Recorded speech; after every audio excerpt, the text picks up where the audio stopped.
Want to improve the health of your home? It may be time to remove some things. Home expert Vicky Sanderson joins us to explain. Good morning.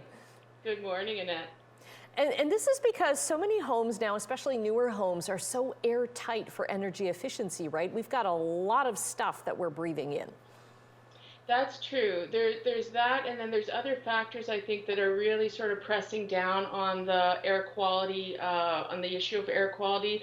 One, COVID's made us a lot more aware of the importance of ventilation, and as you say, more and more evidence of things in the air affecting our health. So I think that's really what's behind the growth of the air purifier market, which I checked yesterday. It's going to grow something like 5% every year from now until 2030. 40% of those units are going to be for single home uses. And so one of the ones I brought in to put on the tabletop was this one from IKEA. It's relatively affordable. It's a smaller unit. And I brought it in to point to the fact that manufacturers are now also thinking about the design of these units. They understand people want them to be part of their decor, part of their lifestyle, so they want them to look good on top of efficiency.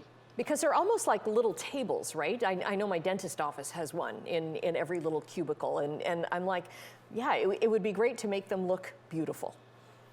It would, and all that has to tie into the variables of making it the right size for the right space. But on top of the design, you're also seeing, I think that's why the technology is becoming so important. And one of the pictures I wanted to throw up, that's the Sharp Plasma Cluster from Sharp Plasma Cluster, it's called, and I think it's pretty attractive. It's interesting because it's an air purifier and humidifier, especially important to good air quality in the winter.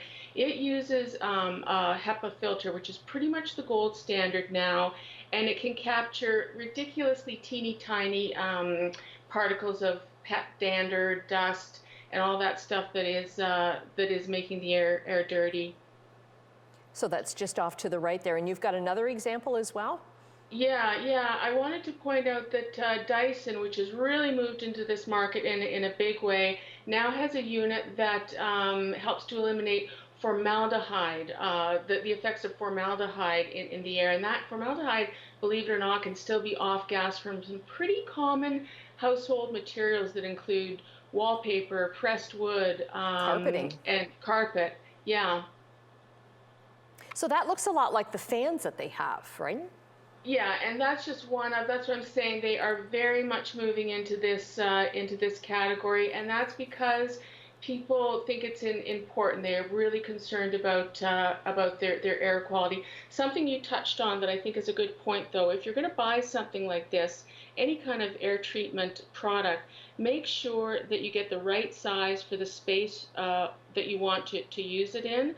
So as a general rule of thumb for an air purifier, that would mean just checking to see that it replaces the air, say, 2 to 3 times completely in the course of an hour. And if you're a sensitive little thing like me, you might also want to check the decibel level, and check the decibel level when the machine is on full power, not when it's low, because if noise is an issue, that you want to know that. Right. There are things to improve water quality as well, and we've got about a minute left for this.